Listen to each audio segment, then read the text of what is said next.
Dear brothers and sisters in Christ, as I write to you, the whole world is gripped by the fear of uncertainty in ways that most of us in this country have hardly ever known before.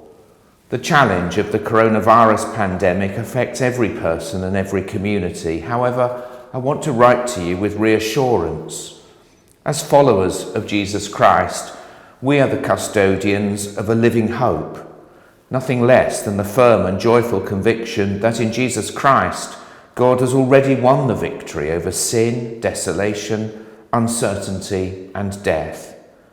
This doesn't mean that we are immune from the sufferings of the world, nor that we should not take the same sensible precautions as everyone else. But it does mean that we of all people need not be overtaken by despair. Moreover, we have a particular vocation to offer our nation and our local communities the hope and medicine of the gospel. As you will have heard, we are now having to do this in a new way. Public worship is having to stop for a season. Our usual pattern of Sunday services and other midweek gatherings must be put on hold. But this does not mean that the Church of England has shut up shop. Far from it. The Archbishops of Canterbury and York have set us 3 challenges. 1. Remembering how vital it is to observe strictly the protocols of hygiene and, where necessary, self-isolation, we are still encouraged to maintain a pattern of daily prayer and, where possible, a daily Eucharist. Even at very small services, we must still refrain from touch, distance ourselves from each other, share the peace differently, and only receive Holy Communion in one kind. This won't be public worship that everyone can attend, but it will be an offering of prayer and praise for the nation and the world. I call upon the clergy and lay ministers of our diocese to rise to this challenge. We may not be able to pray with our nation as we have been used to, but we can pray for our nation. And if we're going to see this happen, we will need lay people to share the leadership. So could those of you who are working from home offer yourselves to go on a rota to ensure that 2 or 3 people are offering prayer every day? 2. We need to use all the opportunities of the digital environment to propagate the good news of the gospel as one of the ways of confronting the COVID-19 virus with the healing balm of Christ. If churches have the resources to live stream their worship, then they should do so. This will enable the people of God and anyone and everyone who looks to God for support and meaning in this time of crisis to participate in the life of worship at home. We're also producing resources for prayer and worship in the home. This will be especially important for those who are self-isolating.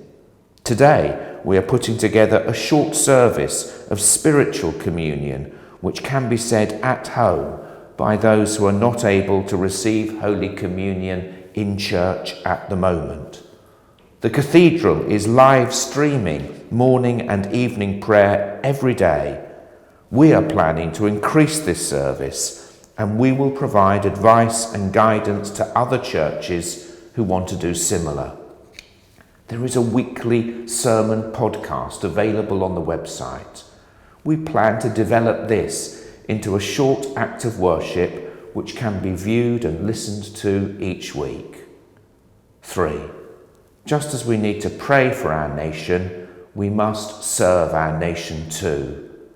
Our belonging to Christ is not just about watching a live stream service on the phone, but being the hands and heart of Christ in our local communities.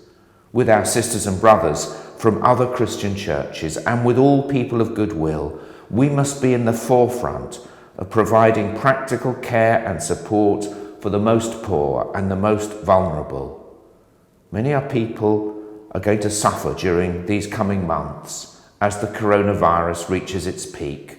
There will be many deaths. We offer our services to all those who are beginning to think through how best we can provide for those in need, and we look to join with those who are already caring for the vulnerable. And who are the most vulnerable people in your community? How can you reach out to them? In particular, what can you do to support the homeless in your area, those whose livelihoods are at risk, and especially those without financial security? And what can you do to ensure that your local food bank is well supplied? Many elderly and at-risk people are sensibly self-isolating. We need to find ways of being in touch with them. I've already heard about new email groups and WhatsApp groups being set up in churches and neighbourhoods to keep people in touch with each other. When our churches are open again on Sundays, let it be the case that more people want to attend because they've seen the gospel in action through our lives of service. What a tragedy it would be if people thought that we were pulling up the drawbridge and isolating ourselves from the world we are called to serve. We are not. We are making some sensible and socially responsible changes to our day-to-day life, cancelling some things, postponing others, meeting online where we can. Public worship is stopping for a time. But the life of worship and witness and service goes on.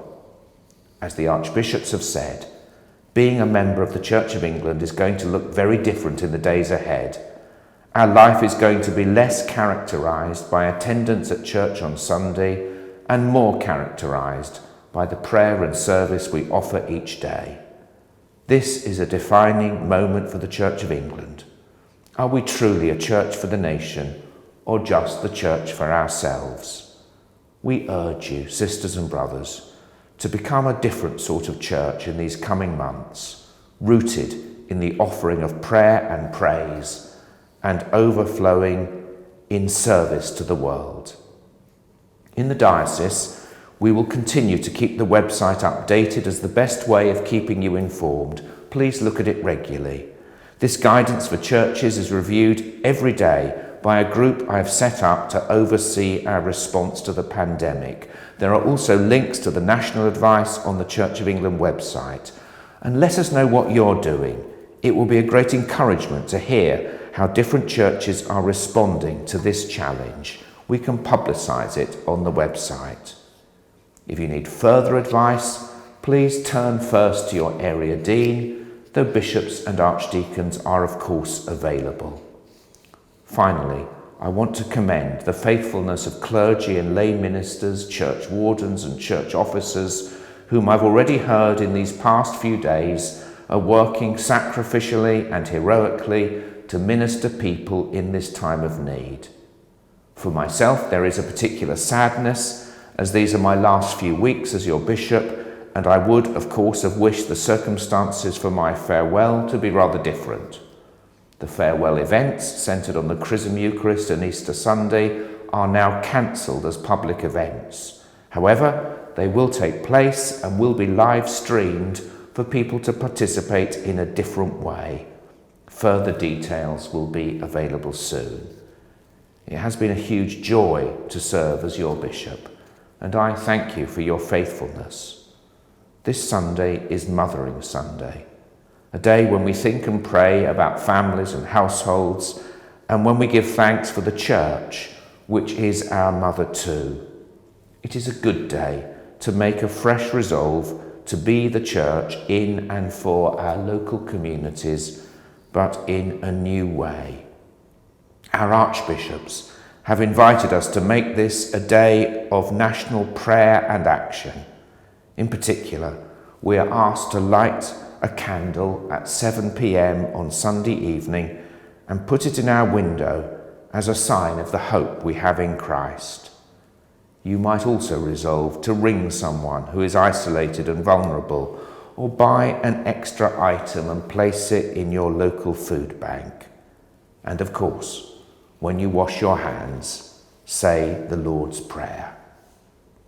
Sisters and brothers, can we see within this crisis a great opportunity to live and share the gospel? even if the world finds a vaccination tomorrow and all this quickly fades away, what is happening in our nation at the moment reminds us of our mortality, of the provisionality and fragility of so many things we think of as secure, and opens up a space where each of us may find ourselves asking, what really matters in life? Where is life going? And amid life's fragilities and uncertainties, where shall I place my hope? I am not ashamed to tell you that I have found myself feeling uncertain and anxious as I've turned on the news each day and watched the spread of this pandemic. But neither am I ashamed to say that my hope is in Christ. He is the one who, in sharing our life on earth, even our suffering and death, has brought us into an everlasting communion with God. Please be assured of my prayers, and please join me in praying for our nation, that the living hope we have in Christ may be our security and our peace.